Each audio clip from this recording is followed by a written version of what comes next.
Në emrin e Atit, Birit edhe Shpiritit të Shenjtë, mirëmëngjes me Zotin. Sot ndodhemi në të dielën e dytë e Mateut. Ndryshe quhet thirrja e nxënësve të parë. Ngjarja ungjillore e thirrjes së nxënësve të parë, e përshkruar nga ungjillori Mateu, nuk përbën thjesht një moment historik të izoluar në jetën e Zotit, por është një ngjarje themelore për kuptimin e thellë të ekonomisë së shpëtimit dhe për vetë natyrën që ka kisha. Në këtë akt të drejt për drejt të thirrjes, ndodhi njëkohësisht disa realitete teologjike. Fillimi i shërbesës publike të Krishtit, vendosja e themeleve të bashkësisë apostolike dhe shfaqja e modelit të përhershëm të thirrjes hynore, që do të përsëritet përgjatë veprës shpërtimtare. Zoti Krisht zgjedh të thërrasë nxënësit e tij, jo në tempullin e Jerusalemit, jo ndër shkollat rabinike, por përgjatë brigjeve të detit të Galiles, aty ku njerëzit e thjesht, në përditshmërinë e jetës së tyre modeste, kryen zanatin e peshkatarit. Kjo zgjedhje nuk është e rastësishme. Ajo shpall përmbysjen e rendit të vjetër, ku njohja e Perëndisë nuk do të kufizohet më tek një elit e veçantë fetare, por do të bëhet e arritshme për çdo njeri që përgjigjet me zemër të hapur ndaj thirrjes hynore. Kjo thirrje ka në thelb karakterin universal të shpëtimit, pasi që në fillim ajo i drejtohet peshkatarëve që nëpërmjet formimit të tyre apostolik do të shndërrohen në peshkatar njerëzish. Pra, apostujt do të thirren të nxjerrin shpirtrat nga errësira e mëkatit në dritën e së vërtetës hynore.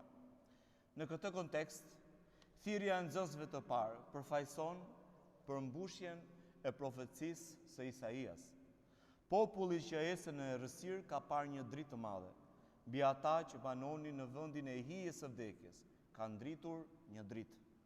Shën Johan Gojarti shpjegon se thirrja e nxënësve të parë është edhe dëshmi e natyrës pedagogjike të Krishtit. Ai që kërkon të udhëzojë shpirtin e njeriu drejt përsosjes, nis nga të thjeshtit, që të tregojnë se mrekullitë e veprës së tij nuk burojnë nga zotësia e tyre, por nga fuqia e hirit të Perëndisë triadik. Përveç kuptimit historik dhe teologjik, kjo thirrje mbart edhe një dimension të thellë shpirtëror dhe antropologjik. Ajo është shembulli i përhershëm i thirrjes personale që Perëndia i bën çdo njeriu, në çdo kohë dhe vend. Krishti drejtohet zemrës së njeriu me ftesën: "Ejani pas meje." Ky kapitull fillestar i formimit apostolik hap udhën për të gjithë ngjarjet e mëtejshme të Ungjillit: predikimin, mrekullitë, kryqëzimin, ngjalljen dhe themelimin e kishës. Në këtë mënyrë, thirrja e nxënësve të parë nuk është vetëm një piknisje historike, por një arketip shpëtimtar që vijon të kumbojë në ndërgjegjen e çdo brezi besimtarësh.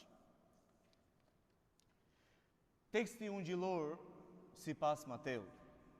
Dhe duke ecur pranë detit të Galiles, pa dy vëllezër, Simonin që quhej Pjetër dhe Andrean, vëllain e tij, që po hidhnin rrjetat në det sepse ishin peshkatar. Dhe u tha atyre: "Ejani pas meje dhe do t'ju bëj peshkatar njerëzish." Dhe ata menjëherë lanë rrjetat dhe e ndoqën. Dhe duke ecur përpara pa dy vëllezër të tjerë, Jakobin, birin e Zebedeut dhe Joanin, vëllain e tij, në bark bashkë me Zebedeun, baban e tyre, duke ndrejshur rrjetat, dhe i thirri. Ata menjëherë lanë barkën dhe baban e tyre dhe e ndoqën. Dhe Isu i shkonte përreth në Galile, duke mësuar në sinagogat e tyre, duke predikuar ungjillin e mbretërisë dhe duke shëruar çdo sëmundje dhe çdo lëgat në popull. Duke ecur pranë detit të Galiles, na thot ungjilli. Ky fillim na vendos në një skenë të thjeshtë të jetës së përditshme. Vetë fakti që Krishti po ecte tregon natyrën dinamike të thirrjes së tij. Kjo lëvizje nuk është e rastësishme. Është imazhi i Krishtit që kërkon dhe gjen njeriu në vendin e tij, në profesionin dhe jetën e tij të zakonshme. Shën Gregori i Nisës vërem: Krishti vjen dhe hyn në jetën e përditshme, në realitetin e zakonshëm të njeriut, sepse askush nuk mund të thotë se thirrja hynore është vetëm për elitat shpirtërore. Zgjedhja e peshkatarëve. Peshkatarët përfaqësojnë thjeshtësinë, përvujtërinë, durimin dhe përkushtimin. Profeti Jeremia kishte paralajmëruar: ja unë do të tregoj shumë peshkatar dhe ata do t'i peshkojnë. Ky paralelizëm profetik përmbushet tani në thirrjen e nxënësve të parë. Ashtu si peshkatarët me durim presin derisa rrjetat të mbushen, kështu edhe apostujt do të thërrasin shpirtin njerëzor me durim e dashuri. Ejani pas meje. Thirrja është e shkurtër, por e mbushur plot me autoritet. Krishti nuk bën një kërkesë, por jep një ftesë që mbart fuqinë e fjalës krijuese. Ejani. Kjo është fjala që tërheq shpirtin njerëzor drejt Perëndis. Shën Johan Gojarti shpjegon: ai që fton nuk thot do të mësoni më parë, do të përsoseni, pastaj do të më ndiqni. Jo. Ai kërkon dorëzim të menjëhershëm që përsosmëria të vijë përmes ndjekjes. Do t'ju bëj peshkatar njerëzish. Ky premtim përmban misionin apostolik. Apostujt do të jenë ata që përmes predikimit do të nxjerrin njerëzit nga ujërat e humbjes së mëkatit dhe do t'i sjellin në jetën e përjetshme. Shën Klementi i Aleksandrisë interpreton: peshkatari njerëzve hedh rrjetën e fjalës së Perëndis në detin e botës dhe shpëton shpirtrat që kapen nga ajo rrjetë e dashurisë. Ky peshkim shpirtëror përfaqëson veprën e kishës në gjithë historinë, misionin për të shpëtuar njerëzimin nga thellësia e errësirës së mëkatit. Shën Maksimi thekson: në predikim, Krishti u shpall të vërtetën, në mësim u dha udhëzimin, në shërim e përmbushi veprën, e mëshirës hynore të Perëndis triadik. Thirrja e apostujve është gjithashtu akti fillestar i themelimit të kishës si bashkësie e dishepujve të Krishtit. Përmes thirrjes së katër nxënësve të parë, fillon ndërtimi i komunitetit të ri të njerëzimit të bashkuar me Perëndin.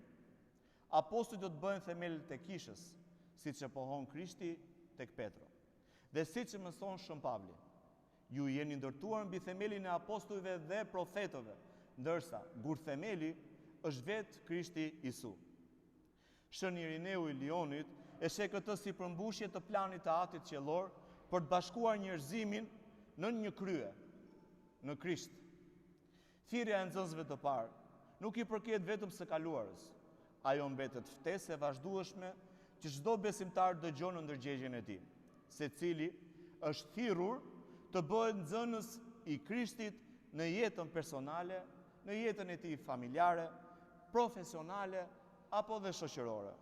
Si shkruan Shën Johani Damaskut, çdo mëngjes Krishti kalon pra detit të zemrës së njeriut dhe thërret gjithë secilin prej nesh, eja pas meje. Një tjetër element më tërheqës dhe të fuqishëm në ngjarjen e thirrjes së nxënësve të parë është bindja e menjëhershme e apostujve ndaj thirrjes së Krishtit. Ky moment, përtej aspektit historik, ka një dimension të thellë shpirtëror dhe teologjik, që ndihmon besimtarin të kuptojë thelbin e përgjigjes ndaj thirrjes hynore. Pjesa ku thuhet ata menjëherë lanë rrjetat dhe e ndoqën, është një manifestim i besimit të pastër dhe i lirisë shpirtërore.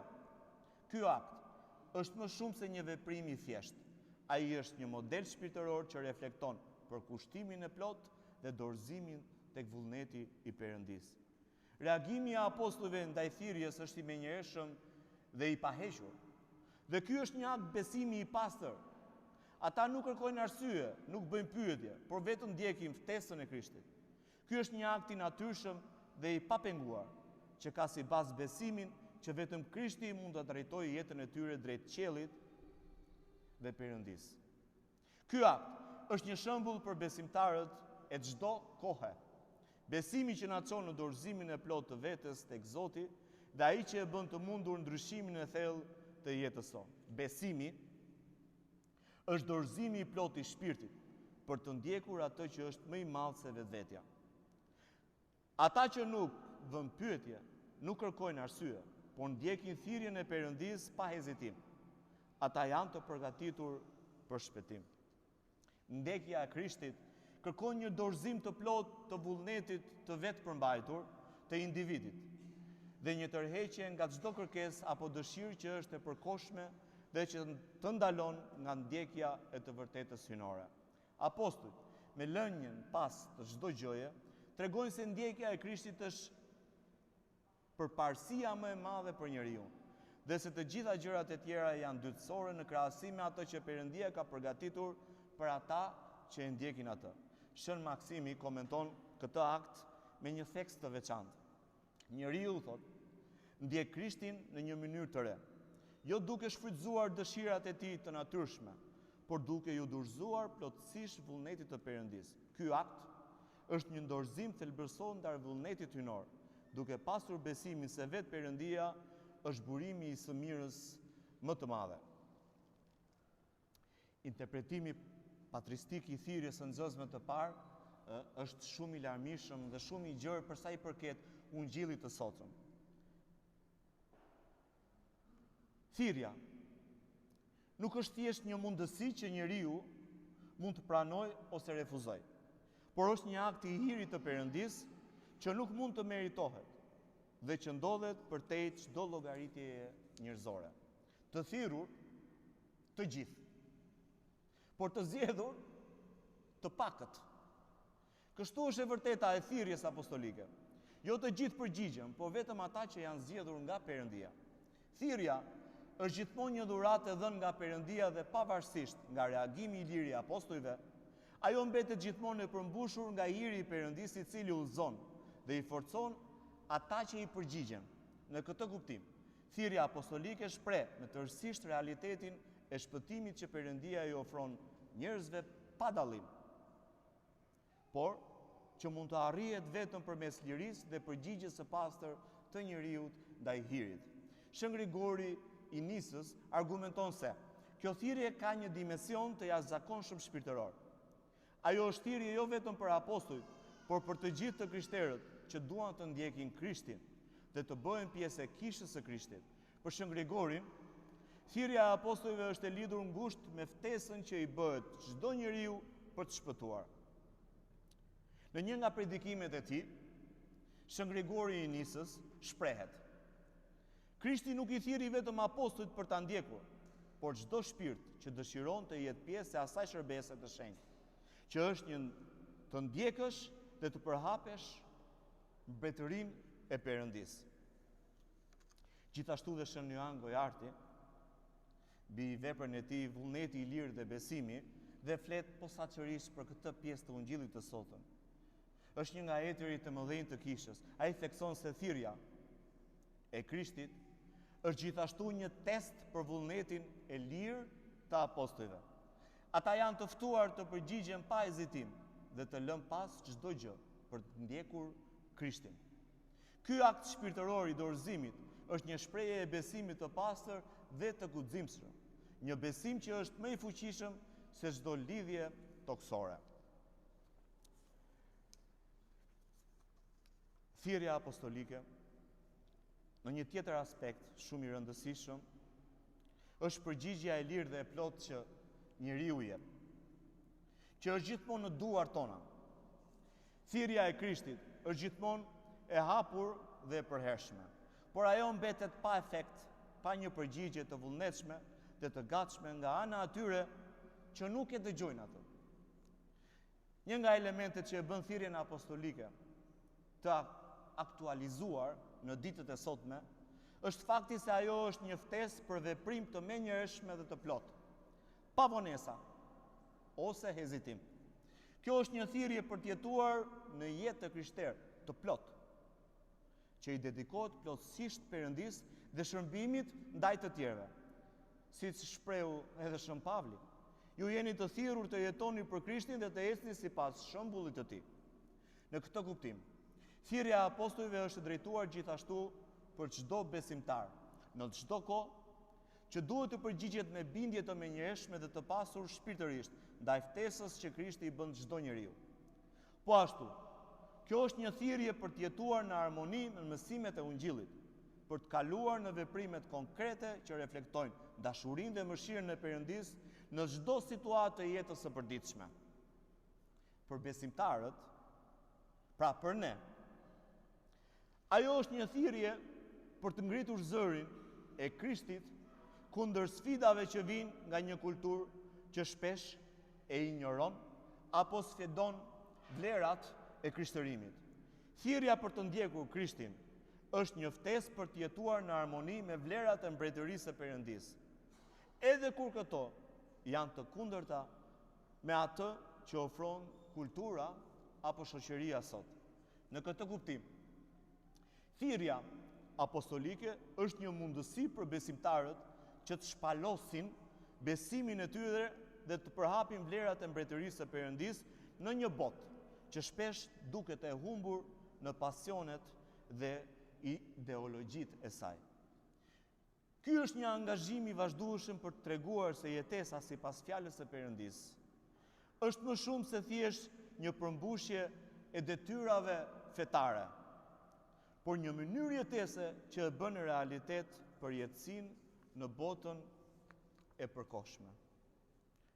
Vëllezër dhe motra më Krishtin, aktualiteti i thirrjes apostolike është i pasur me shumë dimensione, nga dëshmia e jetës së krishterë në një botë që ka nevojë për dritë, te bashkëpunimi i besimtarëve në misionin e përbashkët të kishës dhe përgjigjja e lirë që kërkohet nga çdo individ për të jetuar sipas thirrjes hyjnore.